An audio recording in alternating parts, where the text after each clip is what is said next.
নবীর মহব্বত যার ভিতরে যতটুকুন বেশি আসছে সে আল্লাহর কাছে তত বেশি দামি হবেন। নবীর মহব্বত বৃদ্ধি করার চেষ্টা করেন। এই মুহররমের সিদ্ধান্ত নেন যে নবীজিরে যদি স্বপ্ন দেখতাম, ছোট্ট একটা আমল করবেন সবাই। ঘুমাতে যাওয়ার সময় একটু ওযু বানায়া ডান দিকে ফিরে আপনার গালের নিচে এরকম হাত দিলেন, কিছুক্ষণ ইস্তিগফার পড়লেন, এরপর সূরা ইখলাস পড়লেন, ফালাক পড়লেন, নাস পড়লেন, আয়াতুল কুরসি পড়লেন, এরপর নবীজির নামে কয়েকবার দরুদ শরীফ পড়েন। চোখে ঘুম আসতেছে না, একটু পড়তে থাকেন, সাল্লাল্লাহু আলাইহি ওয়াসাল্লাম, সাল্লাল্লাহু আলাইহি ওয়াসাল্লাম, সাল্লাল্লাহু আলাইহি ওয়াসাল্লাম। এতটুকুন শুধু হাতটা গালের নিচে দিয়ে পড়তে থাকেন। ডান দিকে খুব বেশি সময় তো থাকা সম্ভব না, মানুষ এদিক থেকে সেদিকে ফিরে। আপনি ঘুমের মধ্যে ফিরলেন অথবা এমনিও ফিরলেন, কোনো অসুবিধা নাই। শুধু পবিত্র হয়ে বিছনায় গেলেন, দরুদ শরীফ পড়তে থাকলেন, ওই অবস্থায় আপনার ঘুম চলে আসলো।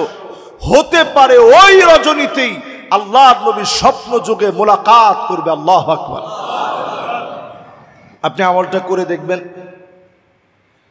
স্বপ্ন যুগে নবীজি মোলাকাত করবে, হতে পারে ওই রাতেই। হাদিসের ভিতরে আসছে, নবীজি বলছেন, মান রাআনি ফিল মানাম, কেউ যদি স্বপ্নে আমি নবীজিরে দেখে, ফাকাদ রাআনি ফিল ইয়াকযা, কেমন যেন স্বচক্ষে সে আমারে দেখল, বাস্তবে আমি নবীরে দেখলো। ফাইন্না শাইতান লা ইয়াতামাসসালু বি ওয়া ফি রিওয়ায়াতিন উখরা ফাইন্না শাইতান লা ইয়াতাশাব্বাহু বি, কারণ শয়তান আমার আকৃতি ধরতে পারে না। যে আমারে দেখলো স্বপ্ন যোগে, কেমন যেন বাস্তবিক আমি নবীরে দেখলো, বাস্তবিক পক্ষে আমি নবীকে দেখলো, সামনাসামনি আমি নবীরে দেখলো।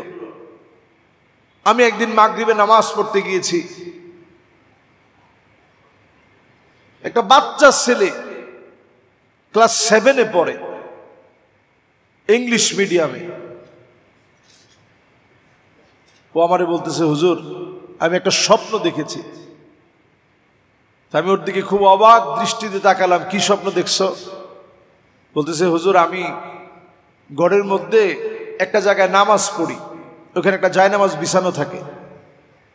তা আমি দেখতেছি কে যেন এখানে নামাজ পড়ছে, গোটা ঘরটা আলোকিত হয়ে গেছে। তা আমি সৌভাগ্যবান এই ছেলের দিকে তাকায়াছিলাম লম্বা সময় নিয়ে। ভাবলাম এই অল্প বয়সে তার কি আমলের কারণে সে এত বড় স্বপ্ন দেখলো। জিজ্ঞাসা করলাম, তুমি কি আমল করছো? বলছে, হুজুর ফ্রান্স যখন নবীজির বিরোধিতা করলো, ওই দিন আমার একটা বিয়ের দাওয়াত ছিল। আমি আমার আব্বারে বলছি, আব্বা আমি বিয়ের দাওয়াতে যাব না, চলেন আপনি আমি সহ নবীর প্রেমে মহাব্বতে এই মিছিলের মধ্যে আমরা শামিল হব। আল্লাহু আকবার। ওই রজনীতে আমি দেখি কে যেন আমার ঘর আলোকিত করে বসে আছে।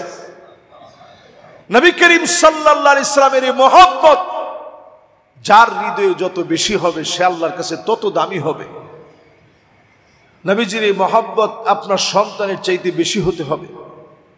লা ইউমিনু আহাদুকুম হাত্তা আকুনা হাব্বা ইলাই মিন ওয়ালিদিহি ওয়া ওয়ালাদিহি ওয়ান নাসি আজমাইন।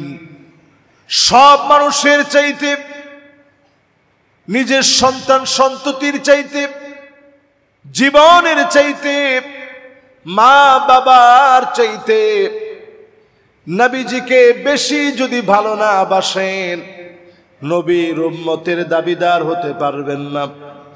আল্লাহর নবীরে মহব্বত করেন, দিল থেকে নবীজির মহব্বত হৃদয়ের ভিতরে আনেন, এই মহব্বত যার যত বেশি হবে ওই মানুষগুলারে যিনি দামি বানায় দিবেন তিনি কে? নবী পরিবারের উপরে মহব্বত, এটা ঈমানের দাবি।